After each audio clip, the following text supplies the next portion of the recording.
Hey witches, it's Lee and this is Do the Magical Thing. Long time no see. I'm very sorry about that, but Mrs. Toad, bless her, was poorly, and I've also was busy doing magical things in terms of the WitchCon that happened. There was a witch's brew on GMT time that I mentioned on Instagram, and I hope you managed to check that out. If you haven't already, do check out witchcon.com because it lists all the upcoming events there. The other thing I've got to say, and it's something that's really humbling, is a huge thank you, massive thank you to Zoe Faye, who very kindly sent me a donation on PayPal, and that really was fantastic. It supports me to do the magical thing. It enabled me to get a couple of books that I'm hoping to review in future videos. So if you feel like you want to do the same thing, and it's entirely up to you, but very much appreciated. If you can't send a donation, not a problem. Cast a like, cast a subscribe, share it with your witchy groups and your friends, because that all makes a huge difference to me.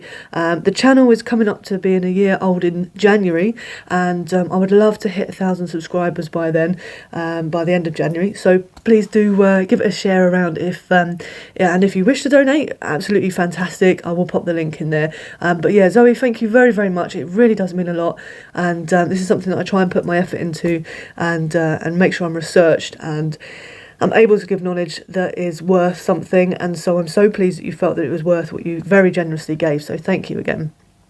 We're going to talk about will today.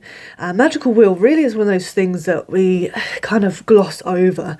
And, we spoke about cleansing in the last video, and cleansing is something that we tend to sort of just do, and it's like, oh yeah, you just cleanse it, and that's sort of it. You don't go into that sort of greater detail, that depth.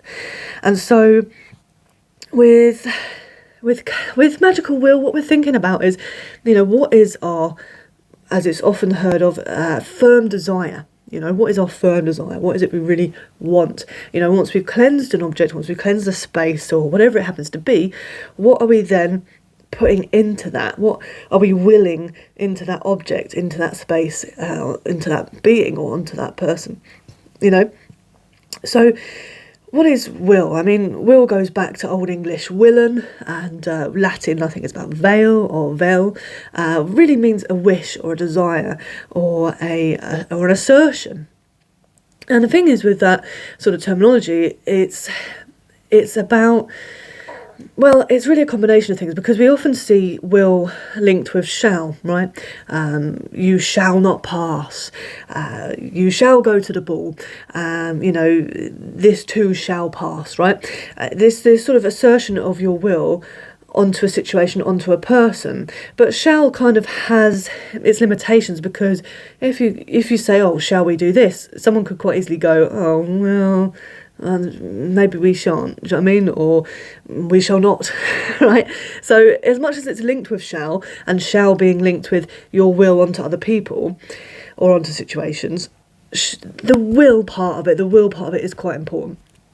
And linking it into desire, as I might have mentioned in previous videos, it's certainly at Brews or at the WitchCon, when I recently did a talk about sigils, it's a phrase that comes from desidere, meaning from the stars, right? Or to await what the stars will bring.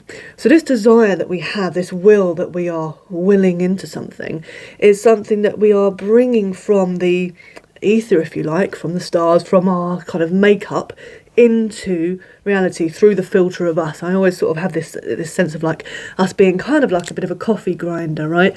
You've got all these beans of imagination or of intent and all that kind of stuff, and you filter it through your will, right? All this stuff that you can cling on to, you filter it through your will, and which is yourself, and then it gets ground up and then spread out into the universe, into whatever it happens to be, right?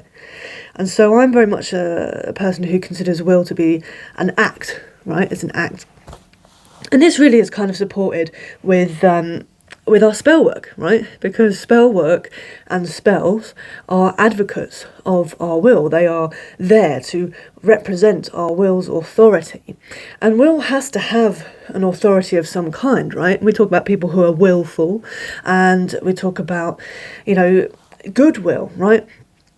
Acts of generosity, acts of will that are intended to benefit, right? And I think, and we talk about things like against our will, right? Now it's something that's quite linked in with power, right? Quite linked with power. And power has to, and will has to be powered, right? It has to be powered.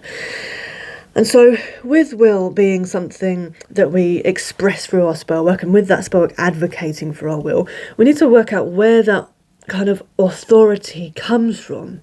Is that authority something that is just us? Because one of the best things about being witches or magical practitioners is that we are the authority of our own practice, of our own beliefs, right? We get to authorise what does and doesn't stand with us, and what we do or don't do. And so maybe that authorization comes from you. Maybe it comes from the universe, or your place in the universe. Maybe it comes from a deity, if you dig deities. Maybe it comes from ancestors, right? By my ancestors, this will be done. By the universe, this will be done. By this deity, this will be done, right? Or by my will, right? I often finish my phrases or my incantation or anything like that with, as I will it, so it is, right? So it's my will, it's my true will. And true will is one of those things that is often sought within magical tradition. It's that true will. Aleister Crowley, as much as he's a problematic person, was a big person about will. And really, all magical paths have this concept of aligning yourself with this sort of almost this idealised version of yourself, but if not idealised, at least someone who is in alignment and who is analogous to their will, right? So it's that sense of congruency. We really need to have congruency when we are looking at our spell work, when we are willing something. It's that congruent thing, that really being clear and linking us back to the term firm desire, or to the term firm desire. So Thelema, for instance, or Thelema, which is Crowley's path, really translates essentially to higher will or true will. And really Crowley and Gardner and other folks as well were influenced by Eliphas Levi and the text of Eliphas Levi, who was an occultist. His book Transcendental Magic in Doctrine and Ritual, which is this book here, is quite a formative text. And I think here's the thing, right? If you've got problematic folks or figures within witchcraft, then look at their sources, find the sources and look at what you think, right? I always say this, don't I? I always say find the source and you'll find your personal take from that, and look around the sources, look at different translations, right? Because a lot of these texts are translated, some translations are better than others, and all the time there are texts coming out that are better perhaps than other things.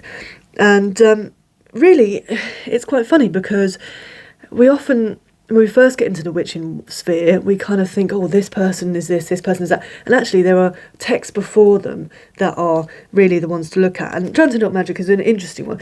It's kind of, it's interesting, and it's funny because Eliphas Levi was very much someone who, their text comes across as, they can be a little bit sarky about other practitioners or other things. They can be quite self-assured and they believe what they believe, and it's kind of this imperiousness and things like that. Where that's helpful for will is there is this willfulness that is very much linked throughout the book. You know, it's hard for me to pick quotes out of this because a lot of the text is really interesting in terms of its expression of their belief, you know, and belief from their sources too. And I think that it's quite interesting to look at what they feel fuels will. And then their beliefs around will. So I'm going to read you a couple of little bits from Transcendental Magic, and really what they believed was that there was this kind of agent, this sort of substance, this magical agent that was a kind of indifferent substance that sort of permeated existence, right? It kind of was travelling through existence. Imagine it like, you know, at the Big Bang, stuff spread out and is kind of seeking what Eliphas Levi describes as a kind of equilibrium, kind of seeking balance, seeking that kind of, seeking balance. And really, the key thing was that it was this sort of indifference. It was something that could be used once someone knew about it and said particular words and did it in, particular ceremonies. It could be used to bend to the will of the practitioner, right? And so it talks about it. It says, to have control of the great magical agent, there are two operations necessary: to concentrate and project, or in other words, to fix and to move. And so this concentrate and project is kind of that thing we're doing in Spellwork, isn't it? We're sort of bringing ourselves into that moment and we're projecting that, and so it's this fixed moment in time and this moving moment in time as well. We're kind of fixing it and expressing it. It's this sort of weird concept, and those sort of there's those cells or those atoms, I think, a particular kind of particle that when you look at it, it stays still, but when you don't look at it, it keeps moving. And it's that kind of thing of you're fixing it and it's moving forward at the same time, or moving in whatever direction you wish this thing to move in. You're working. So say you wanted a prosperity spell, right? You are fixing your focus on prosperity, and then you are moving it out into the ether, essentially, or getting the great magical agent to move it around. And what I thought was interesting, when it comes to will, it's tough, isn't it? Because there's a lot of distractions. For someone like myself, who I'm currently being referred by my doctor for ADHD, it's challenging because my focus is not fantastic, right? My concentration is not fantastic. And here, Eliphas goes on to say, concentration is by isolation and distribution of the magical chain. And its isolation consists of absolute independence of thought, complete liberty of the heart, and perfect continence of the senses, so essentially control of the senses, right? So it's that kind of stealing oneself into that sort of moment. And, what I thought was quite interesting, and it's something that I don't know, as I say, Eliphas is quite imperious in his nature, but I think what's funny is that at least in Spellwork we need to sort of shut out, in a way, that outside world, but not shut out it as in there must be silence, there must be nothingness, it must be purely magical and whimsical, and there must be sparkles and stuff like that. A good instance is for when I was on the train, right? I was on the train recently, and I do my meditations on the train because it's time that, I try and read, but really meditation is my sort of first port of call on the train, because it's time that, I'm not really doing anything other than travelling, right? So when I meditate, I focus and I do that for the period of time that I'm on the train, and then when I get into the platform, off I go, right? And I've found, because commuting is not a silent retreat, right, that whereas before I used to sort of get frustrated and try and shut out the world and have this concentration and this, all this stuff, now I can filter out and try and, accept people laughing, people, doing whatever, sneezing, snorting, whatever it happens to be. I can kind of let it go. And I think that's the thing, when you're working with your magic, it's not about, and when you're concentrating, it's not about shutting everything out as such that it doesn't exist, but kind of, perhaps better is to say, filtering it out rather than shutting it out. And yeah, I think it is that sort of separating of self. And with the will side of things, we're often told so much to doubt ourselves, right? Sometimes we don't have the confidence in our beliefs or our abilities because we're so often afraid of being wrong, or we're afraid of judgment, or whatever that might be, right? And I think what's interesting here is that that he says that faith produces faith. To believe is to have a reason for willing, and to will with reason is to will with power, right? So faith produces faith. To believe is to have a reason for willing, and to will with reason is to will with power. And so what we've got to accept is that we can, right? We can make this magic work. We will make this magic work, and we have a reason to do it. And speaking about reasons, and Aaron Murphy Hiscock has a lot to say on this, actually, in their book Spellcasting. Spellcrafting, rather. Spellcrafting is a good book. It's a good book. I recommend it. It's one of my top 3. Definitely top 5. And they talk about crafting a spell, and they say that, this is the other thing, right? Authority and allowing ourselves to be something. They say a need or desire has a right to be met. Isn't that an interesting phrase? It has a right to be met. And that that need or desire is the first requirement for creating a spell. If you don't have a need or desire, don't waste your time. So quite blunt there, but I think it's quite key is that once we've cleansed this space, once we've thought ourselves, let's cast a spell, that need, that thought has to be there for us to be able to will it into existence, to will it to happen, right?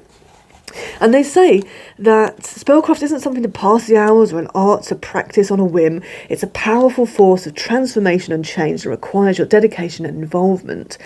And that crafting and casting a spell entails time, focus, great concentration and energy. And if you're doing it on a whim, you're going to go to a lot of trouble for nothing. Well, that is definitely a bit of a takedown, isn't it? But it does also make me feel like, you know what? That's fair. I think you can cast things more easily, more quickly once you've been doing it a little while. But initially, I think for me, I did take a little bit more time. I did take time pondering it and doing all this kind of stuff. And that definitely benefited because when I did think things through, when I didn't do stuff necessarily just on a whim, and I think there's a difference, right? I think there's a difference between on a whim and by need or by immediate need. Because if you're casting by immediate need, say suddenly, something happens that you need to pay a bill for and you need some dosh right then and there, right? That's an immediate need. It's not on a whim, right? There's a difference between whim and need. So, yeah, when I first started out, I would think about stuff quite deeply. Now, because I've got that kind of stored memory of bits and bobs that I know I can throw together something, if someone's in trouble or someone needs help spell-wise, obviously I'll do the practical side of things too, but I will also be able to throw together a spell quite quickly. And again, that's, like I say, a difference between whim and need. But nonetheless, important to just go like, actually, let's take this seriously. Let's take this as a kind of serious business. I really think that's fair. I think that sometimes we sort of dismiss spell work from this kind of sense of feeling a bit silly, and I know that Sedna Wu talks about this a lot. And yeah, I think it's a really, really valid point. With will, with that firm desire, they say, really casting a spell is risking looking silly. Casting a spell is risking being wrong. And Aaron goes on to say, part of the spell crafting process involves having the courage to take your life into your hands and commit yourself to making a difference. There's no way around that. In fact, it's one of the greatest truths of spellcasting that people rarely talk about. A successful spellcaster has accepted that he or she, or they, can make a difference in his or her or their life. As a spellcrafter, you possess the power to initiate change. And I think allowing us to have that power, that sense of power, authorising that power within ourselves is a really important step, right? Because we can so often feel like, am I really, do I deserve this? This sort of weird sense of feeling like we're being greedy or grabby, The reality is, all spell work comes from a need, right? And just the fact is we need to be clear about that. But, spell work and needs, we need to make sure that we're not only putting the spell work in, but we're putting the mundane work in, that kind of practical work in. And that's the thing, don't get me mixed up when I say mundane and magical, right? The mundane thing doesn't mean boring, it doesn't mean pedestrian, it means the practical stuff, right? You need to do the practical stuff, the physical work, right? Perhaps is a better way of putting it. And Aaron goes on to say about this as well. They say, go out and do work in the physical world to reinforce your spell. Magic helps, but it can't do all the work on its own. And that consider this, and this is quite a key point. They say a spell is a form of energy. You can cast a spell for a glass to levitate off the table and hover in midair, right? And hover in midair, but it will take less energy to reach out and pick it up, right? Isn't that so true? Sometimes we've got to think about that. We've got to think, is this need, is this desire, is this will something that I could do much more easily in a mundane sort of way, right? In a practical way. So Aaron's got a lot to say there, and quite firmly too. And I definitely respect that kind of bluntness in a way. I feel like the courage point is really key, because because it's one thing to talk about casting spells and it's another thing to cast them, right? And the thing is, if you're interested in magic as a theoretical thing and you want to cast it in your mind, or not cast it in mind, you want to sort of just process it in your mind, conceptualize it in your mind, that's fine. If you want to cast spells, do the magical thing, cast the spell, then that's perfectly fine too. I think what's a challenge is sometimes when people kind of dismiss spell work, or as much as I view magic as something that can be a fantastic psychological tool, as much as I view it as something that is a brilliant, way of concentrating the mind, or at least focusing the mind, and that's definitely important for me, as I say, with someone who's got poor concentration and often squirrels onto different subjects. But there's a whole world of difference between thinking about casting a spell and casting it, right? Or thinking or reading about magic and doing magic. And this reminds me of a time when I was I was very much humbled by a coach, right? I used to do a bit of boxing, fitness, and a bit of sparring, right? And we went to a boxing exhibition, and there was this lass who was kind of going forward, going back, and all this shenanigans.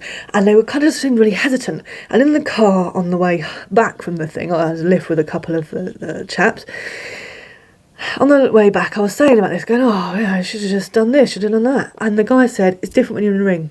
It's different when you're in the ring. It's all very well and good chatting when you're out the ring, but when you're in the ring, it's a different story.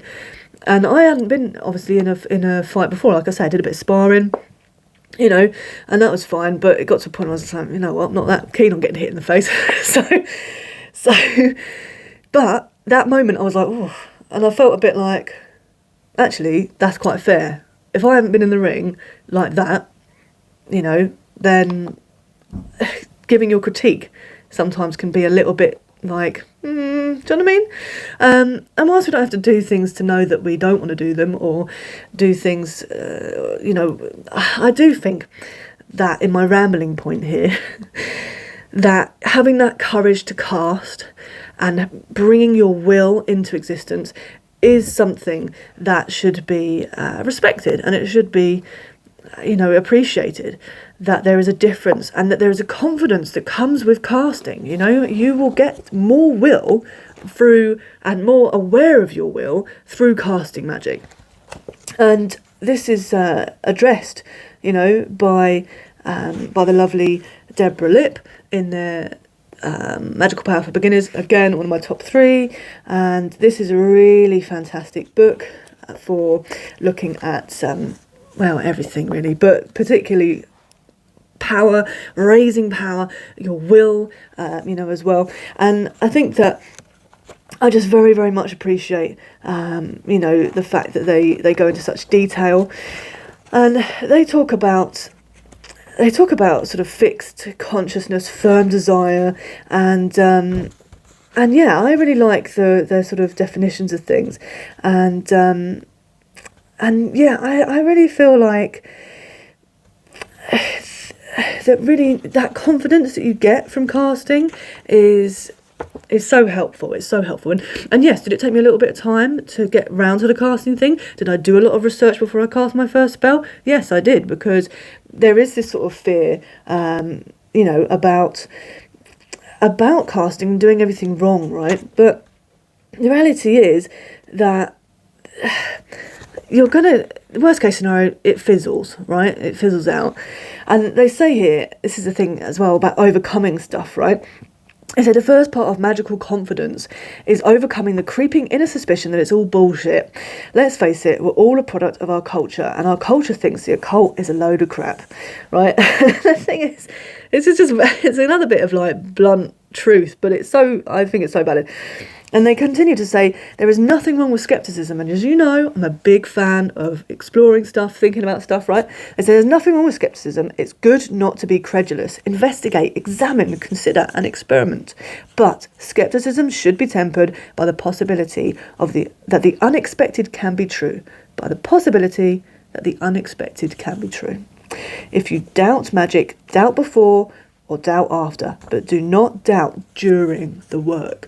And so when we're using our will, we're willing our intention or willing our desire into whatever it is, or out to whatever it is, that's the moment to try and suspend disbelief, yeah? And here's the thing about focus, right? And aiding your sort of mind with focusing your will, because focus is a real challenge, yeah? We're just focusing for that brief period of time of the spell. It doesn't have to be an elongated process. You don't have to go into a great trance. You can just focus for the length of time it takes you to read something out, to think something, to just, go through those steps of casting a spell, right? Look at the... to be fair, it's worth looking at the before you cast a spell video as well on this. And I think what's great is just digging in and taking that step is great. And they say here, actually, and this is something that I definitely agree with in the book, they say that experience is the best way to conquer the doubt born of cultural bias against magic. As you see spells work, as you feel energy and its results, your confidence in the possibilities of magic will naturally increase. And the thing is, they say, look, yeah, you might have spells that go great, spells that go naff, whatever, but that work can be valid at a success rate of less than 100%. Isn't that true? I think that's true, right? It's like when toddlers try and walk. If they fall over, you don't go, oh, that's it, you're not a walker, you're never going to walk now, that's it, done, right? You don't, do you? You go, come on, up you get, do it again. Same thing with magic, right? So your will, your firm desire, has to be clear, and it has to be focused. And we're going to talk a little bit about how we can gain that focus and try and help ourselves if focusing isn't such a great thing for us. Little things from both a academic and from a magical perspective. We've done the magical theory, let's do the magical thing. Okay, witches, here's our magical thing to do. We're going to look at things that help boost our willpower and that help our magical focus, really. And focus in general, to be fair. And we've got some good sources for this here, some scientific and some magical ones. Now, the thing is, like I say, I'm being referred for ADHD by my doctor, and, who knows what happened from that. But I know that I definitely struggle with focus, and when someone asks me to focus on something and makes it sound like a simple thing, to me, it can be quite full on and quite hard to do that. And I've found a couple of ways that helps me to focus, and we'll go through those in a minute. And I think it's important, when we're talking about willing something into existence, and we're talking about, magic, and really the practical must be done as well as the magical, right? The mundane and the magical go together as this wonderful two-sided coin of creation, right? And it's important also to note that our potential privilege we might have in there, that there's certain opportunities that we might get and certain barriers that we might not have through our privilege. And that's where it's important to examine ourselves, examine who we are. And shadow work and just really sociological understanding can be very helpful to make sure that we're not, being perhaps a little bit problematic when it comes to other people and their expression of their will, or their ability to get what they want. This willpower isn't something that should be about shaming anybody. It's not something that should be used as a competitive thing. There's this real toxic kind of positivity that persists throughout magic, and it's that thing of like, oh, if you only want it hard enough, or oh, you haven't got it because you don't want it hard enough. No, maybe there are structural inequalities there, and we need to make sure we're addressing those things, right, and being aware of that. Being a witch is a political act. So that's why politics is, perhaps coming up here, if you want to call it politics. It could just be called human rights, let's face it. So, regardless, let's get that competition side of things off the table. Let's get to the point of it, and also to Eliphas Levi. Again, I know you love him so far. Like I say, he can be a bit haughty, but And what I really like at this bit here emphasises this acting of the practical and the magical. So what is willed with persistence is done. Every real will is confirmed by acts, and every will confirmed by an act is an action. And he goes on to say that the good or evil, and really I don't like this duality, but basically any act you do, right, any will that we have, which will to others and to ourselves according to the capacity of our will and within the sphere of operation. And sphere of operation is an interesting one, isn't it? Because it's that kind of, you could think of it as the literal magical sphere you might be operating in, but also your influence, right? You have a certain sphere of influence, and I feel that you can expand that through magical practice. This is something that I feel is mentioned in the Moon book by an author whose name is Sarah, but I can't remember the last name. It begins with a G. The Moon book is available on PPW Witch Shop. Anyway, the capacity of will our will, and within the sphere of operation, must take place infallibly if the will be confirmed and the determination fixed by acts. Such acts should be analogous to the will. Analogous meaning congruent, right? The intent to do harm or to excite love in order to be efficacious, to be effective, must be confirmed by deeds of hatred or affection. This is the thing, it's giving that, that oomph through your actions, as well as your mundane actions, your practical actions, as well as your magical actions, right? And so I thought that was quite a key point. Now, in terms of will and focus around like magical acts in general, Deborah Lip, and forgive me Deborah for the state of the book, but I do read it a lot, it goes around with me quite a few places, has some fantastic tips in here, really fantastic. And this whole book, right, Magical Power for Beginners, power coming from Latin possum, would you believe, possum, meaning to be able, think posse, posse is a powerful force, it's a powerful group, right? So power meaning to be able, right? So to be able to cast magic, magical ability is really another sort of term you could say this one, raising and sending energy for spellwork, raising and sending that will into it, right? And they talk about why do you want to have this focus? Why is it important? Well, they say that disciplining your mind has two purposes, right? The first, to learn how to focus, and the second, to give yourself confidence that you can focus. And this is really important to me because, I really didn't feel like I could focus very well in magic, but realistically I can, right? I can focus and I can meditate, I can do these things, but it just takes a little bit of tweaking for me, right? And they say, look, is there imperfection? Sure. Fixed focus doesn't mean perfect, unwavering, never, ever, ever distracted focus. It means you maintain the fixed image and any distractions are dealt with quickly, right? Remember me saying about filtering things out rather than shutting things out? That being a sort of better term, really.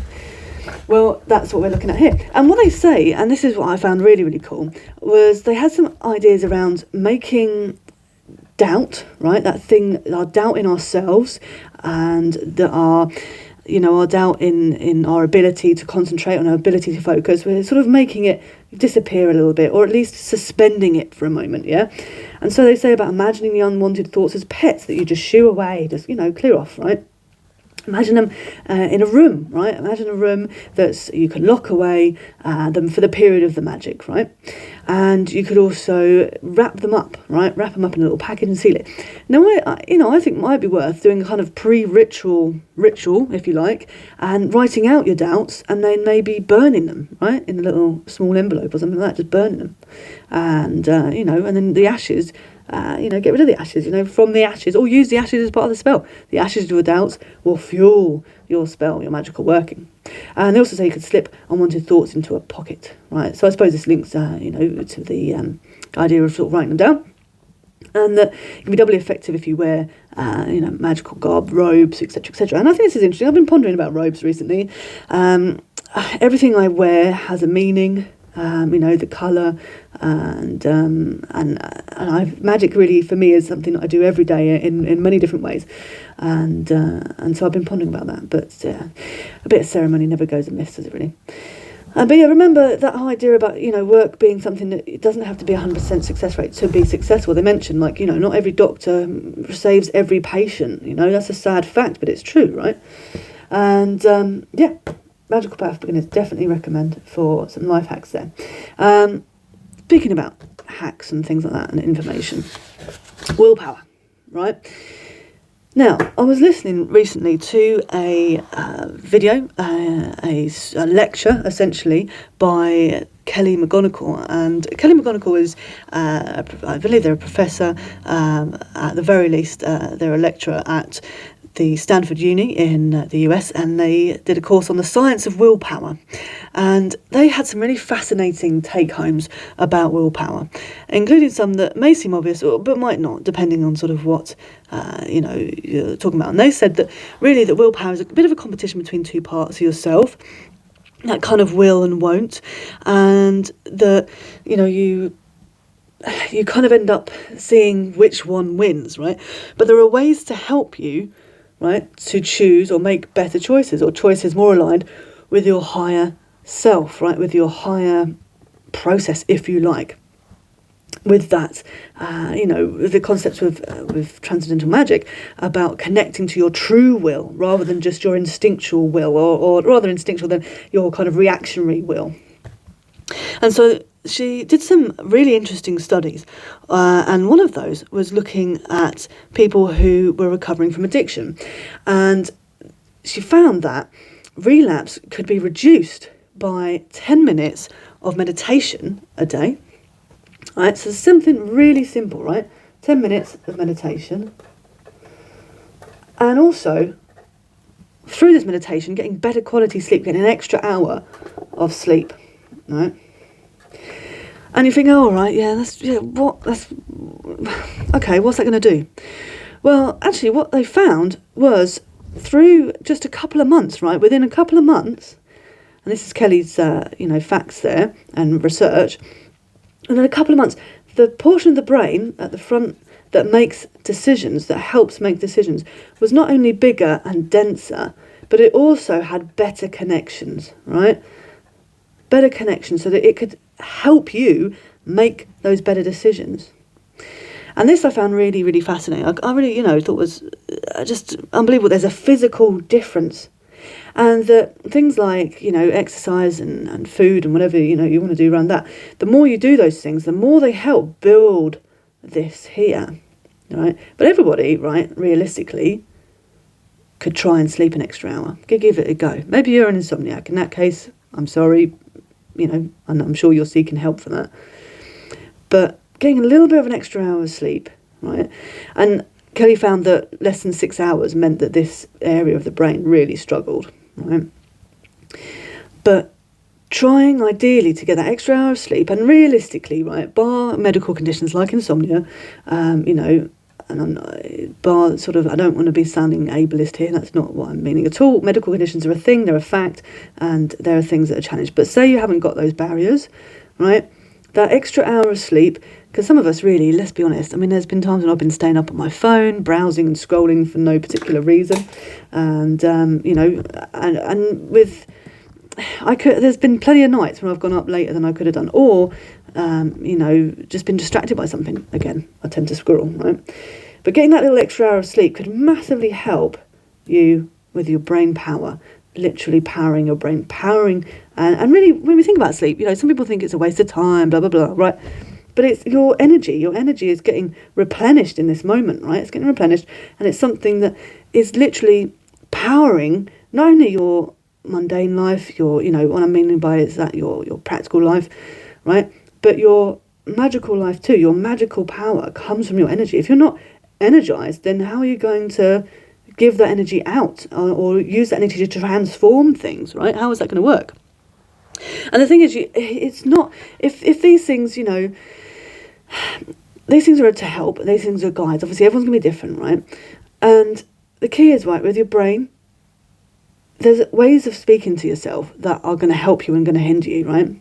And actually, rather than doing this whole punishment thing of like, oh, you didn't do your meditation today, right, for instance, or, oh, you ate that donut or whatever, some stupid body shaming nonsense, right? Or food shaming nonsense, right? Or maybe you didn't get that thing in on time, or whatever it is, and you go, oh God, why have I done that? I'm so stupid, I'm so this, so that, the other, right? What happens is you start seeking comfort, right? You start seeking to do the things that that are kind of more the instinctual reactive things, not the things that are linked to more of that more kind of disciplined, more focused self, right? When you actually treat yourself with kindness, right, in those moments, don't tell yourself you're stupid, don't tell yourself these things, right? Words are power, we know that, right? As I speak, I create, or I create as I speak, abracadabra, yeah? Words are power. Tell yourself, you know what? I feel a bit disappointed right now, but you know what? It's just something that is part of the process of me getting towards my goal. Everyone's human, everyone's gonna, mess up sometimes, and that's okay. There's a greater process to this, right? And that's what Kelly found as well, is that really that encouragement, that common humanity, and that mindfulness of what you're thinking is really, helpful to getting yourself back on the sort of wagon, so to speak, because the reality is, when you do or don't do something, at some point you may well do or not do that thing again, right? You might do, but that's okay. It doesn't mean you've failed all those other times. It just means in that moment, you did the thing, right? And you can either choose to not or do that thing again, and go back to your goal and go back to whatever it is. It's just that moment. It's not the whole thing, If there's a hole in a boat, right, you don't just go, that's it, I'm just going to make more holes now. I'm just going to the boat's going to sink. Oh, okay, No, you've made one hole in the boat. The boat's still there. The boat's still usable. You just plunge up the hole and then move on, sail on. So really with willpower, it gives rather than takes. It's something that you can really be compassionate with yourself around. This is a bit of self-care, right? Yeah? This is something that you can input to your shadow work, input to your work around, maybe on a Friday, give yourself some pats on the back, Say, I've done so well this week, I've done this week, I've done whatever this week, right?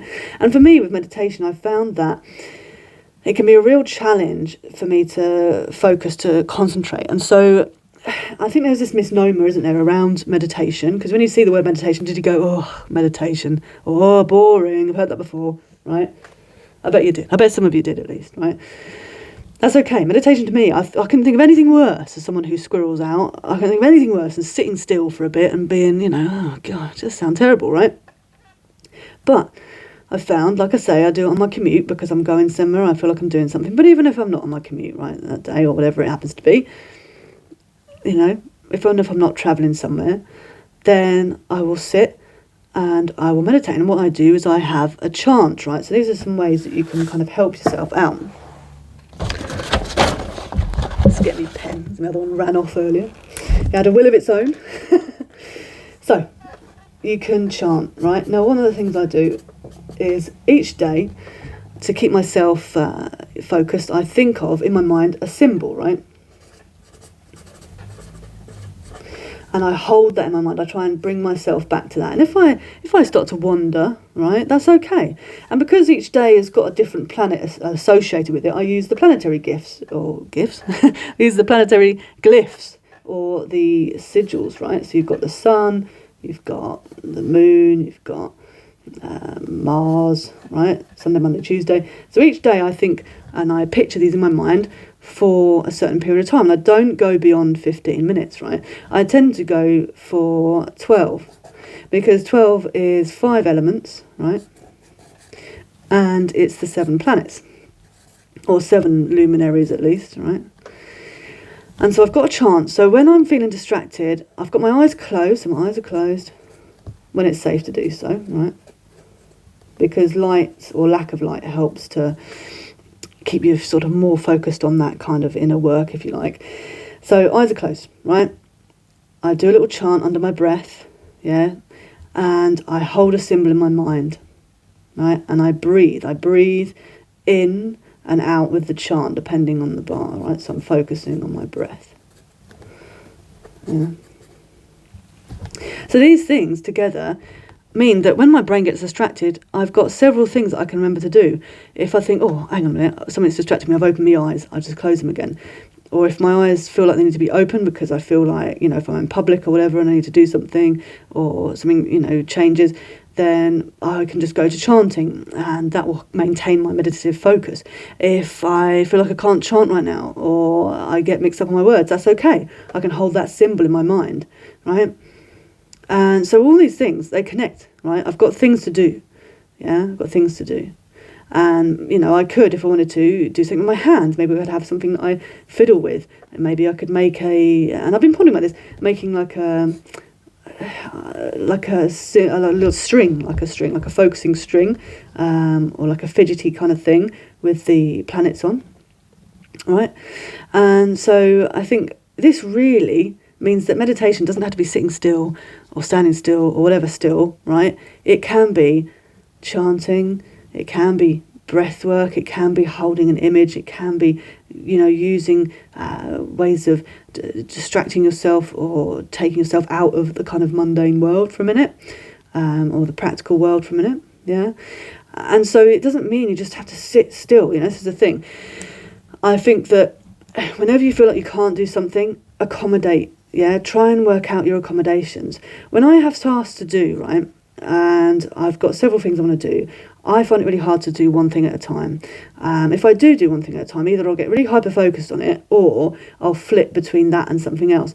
And I've realised that actually flitting between that and something else both get done to a certain extent, and actually I end up having 2 jobs half done rather than one not done at all because I'm so distracted by the thought of the other job, right?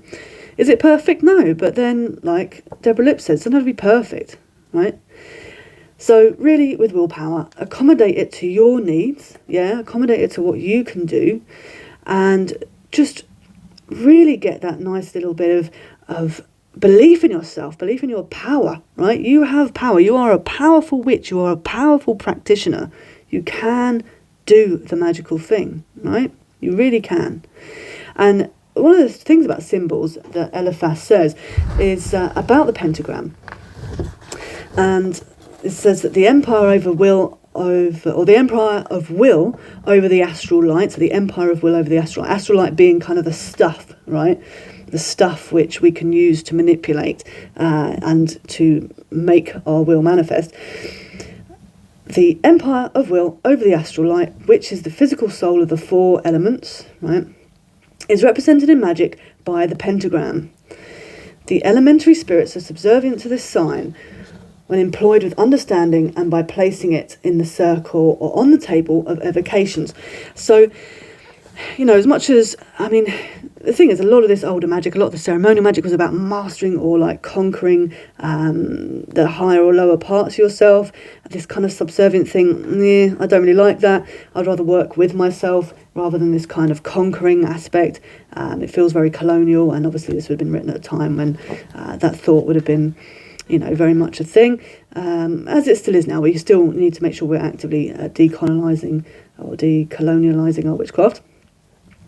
And nonetheless, in that instance, right, talk about some kind of self-mastery at least, the idea of a pentagram, right, is something that we could use as a tool in our spellwork, right, to remind us of our will, right, and we could use it as a focal point, and it's something that's often, pentagrams are often linked with earth, and earth being material, matter, bringing something into creation, into matter.